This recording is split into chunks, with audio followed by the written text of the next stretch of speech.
Olá! Apesar de alguns avanços registrados na década passada, o magistério seguia sendo, de acordo com o censo de 2010 do IBGE, a carreira universitária de pior remuneração do país. Os professores do ensino fundamental recebiam, naquele ano, apenas 59% da média dos demais profissionais com diploma.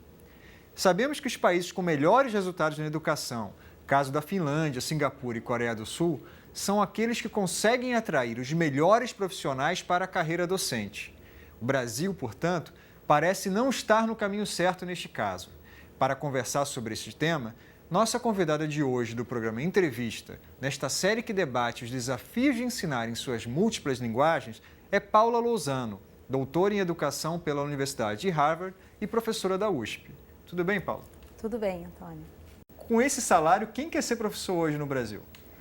Olha, tem muita gente que quer ser professor no Brasil. O problema é que quem a gente está atraindo para a carreira docente não é necessariamente as pessoas mais preparadas do país, que é o que, ao contrário da Finlândia, Singapura e Coreia, como você mencionou. Então, a gente continua tendo um crescimento nas matrículas dos cursos de formação de professores no país. Essa é uma tendência que segue crescendo, portanto, a matrícula. Só que o perfil do aluno que a gente atrai, ele é um perfil de um aluno de baixo desempenho no ensino médio, o que leva a gente a acreditar que não é bem uma escolha profissional, né? Não é que o aluno que escolhe a carreira do magistério, né? Ele é escolhido de acordo com o seu desempenho. Quando a gente olha as estatísticas, a gente observa que somente 10% dos alunos que dizem que vão seguir a carreira do magistério no Brasil estão entre os melhores alunos do ensino médio. Na Finlândia é o contrário disso, ou seja, todos os alunos que seguem a carreira do magistério estão entre os 10% melhores do ensino médio. E o que a Finlândia faz de diferente? É só pagar salários melhores? Como é que eles atraem esses bons profissionais para a carreira? O salário, obviamente, é parte da equação, né?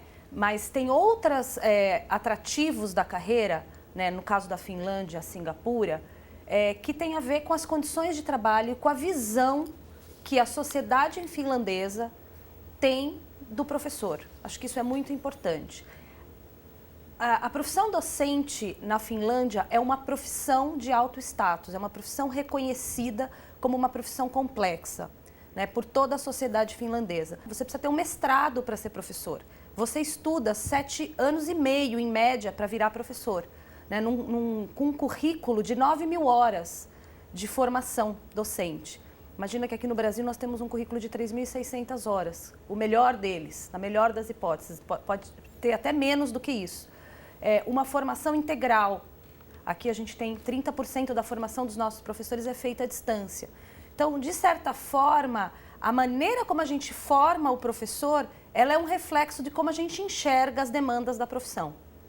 No caso do Brasil, qual seria a política viável, pensando que a gente tem milhões de professores, milhões de alunos e temos que dar conta logo, rápido desses problemas, desse desafio? Então, eu acho que focar numa melhora da formação inicial seria uma maneira, no longo prazo, de você modificar o perfil desse professor, né? Então, o modelo que a gente adota no Brasil é um número enorme, pulverizado de faculdades de educação ou de cursos de formação de professores, muitos de baixíssima qualidade, com tendência a um aumento do ensino à distância, principalmente nas universidades privadas, para em seguida você fazer uma seleção daqueles que vão ser professores. E muitas vezes as redes reclamam que elas não conseguem nem selecionar direito, que ao momento que elas selecionam, os melhores vão deixando a profissão no meio do caminho.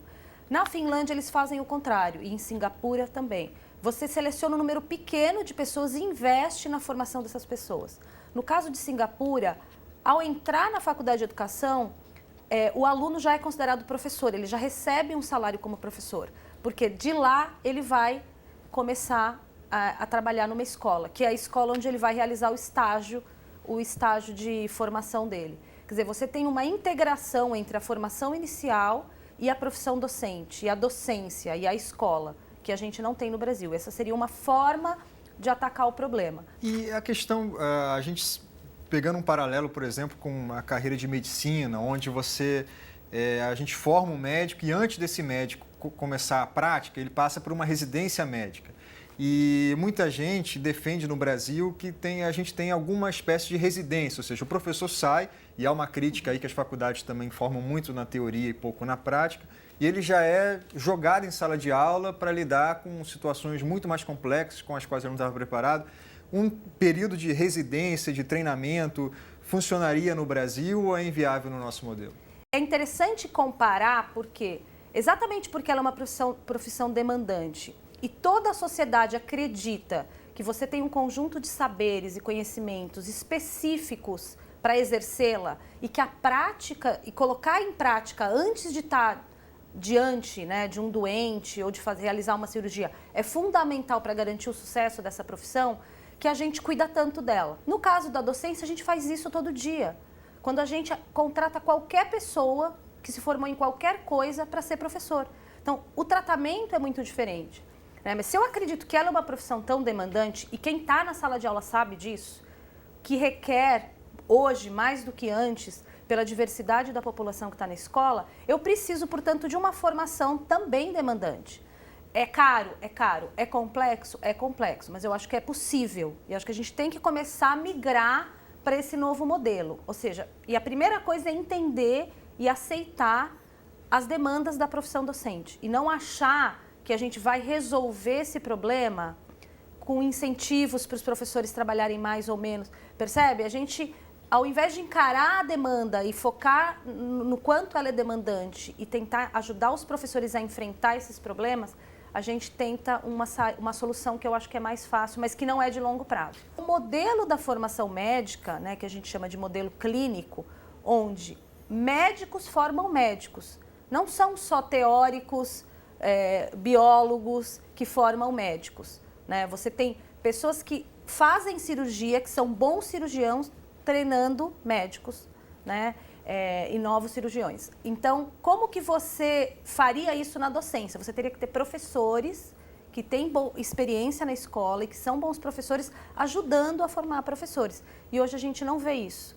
Né? Mas haveria espaço, assim, nossas faculdades estariam abertas para receber esse profissional que muitas vezes não tem um mestrado, não tem um doutorado, não é um especialista em teoria, é alguém que na prática, em sala de aula, tem bons resultados.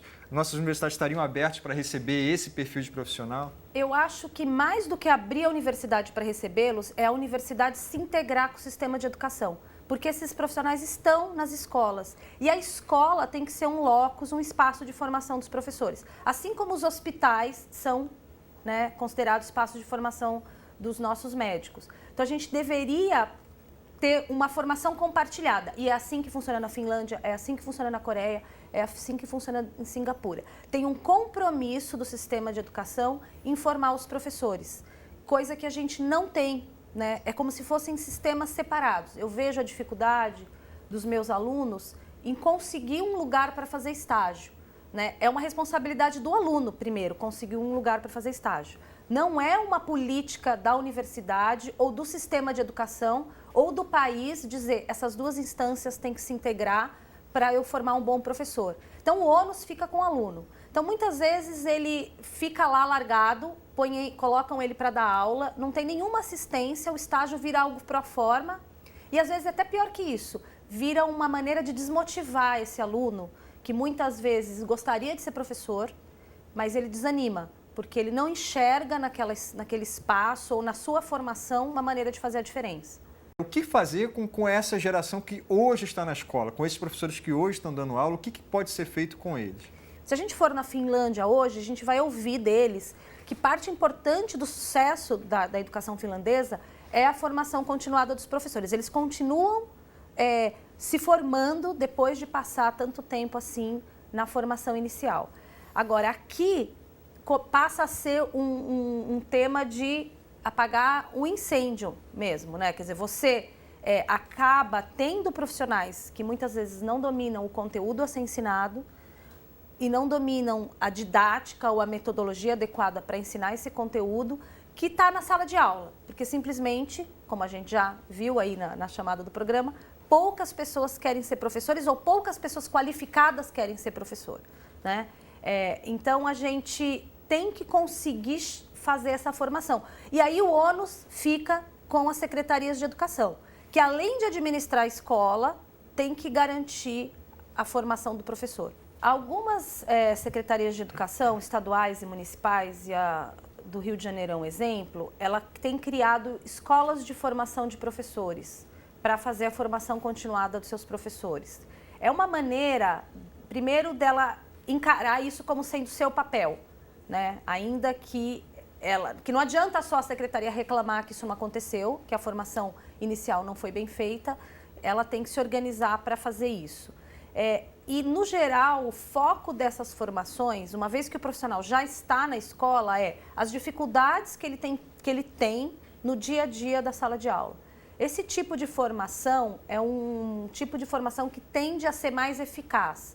Por quê? Primeiro que você está atacando uma demanda do professor, que é uma ajuda para o seu trabalho cotidiano. E dois, você está entrando no cerne, no coração do problema, que é a sala de aula. Então, parte do trabalho que eu tenho feito é ajudar os professores, a compreender o currículo, né, do município, aqui no caso, ou do local onde eles estão trabalhando, e planejar uma aula a partir desse currículo, né, entendendo o currículo como aquelas expectativas desejadas para todos os alunos que participam de uma rede de ensino. Quem já acompanhou aulas no Brasil, como até observando externamente, a gente percebe o quanto que o professor perde tempo precioso em sala de aula com coisas pequenas, fazendo chamadas e tal.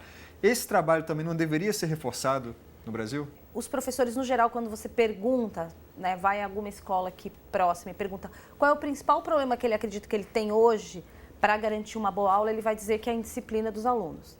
Então, e ele vai provavelmente justificar isso dizendo que as famílias dos alunos são responsáveis pelo problema. Então, eu não estou dizendo que parte do problema não está fora da escola. É óbvio que está fora da escola e a gente sabe disso. Quando a gente faz pesquisa em educação, a gente observa que parte importante da explicação de um resultado está fora da escola, mas parte também está dentro da escola. E muitas vezes está relacionado com a organização do trabalho pedagógico, ou seja, como eu planejo a minha aula. Uma aula bem planejada tende a ser uma aula com a melhor disciplina, porque o aluno entende por que o professor está lá fazendo aquilo que ele está fazendo e propondo a tarefa que ele está propondo. Então, quando a gente analisa desde esse ponto de vista, que é uma falha talvez de ensino, muito mais do que uma falha que tem a ver com características dos alunos, a gente pode pensar numa melhoria, porque é algo que está ao nosso alcance, está dentro da escola, né? Então, quando o professor entra e fala assim, gente, onde que eu parei mesmo a aula passada, que página do livro, que mensagem ele está mandando ao aluno da importância daquele ato que está acontecendo ali, que é a aula, versus um professor que chega com uma aula estruturada, planejada, organizada, que ele pensou os grupos que ele vai formar de alunos, ele pensou o tempo de cada tarefa, é muito diferente. E a disciplina é um reflexo disso também. Né? Senão, você não teria, às vezes, dois professores tendo reações muito diferentes de uma turma com respeito à disciplina. Isso significa que a postura do professor, o preparo desse professor importa com respeito à disciplina dos alunos. Ok, Paula, muito obrigado pela presença. Obrigado a vocês que nos assistiram e até o próximo programa.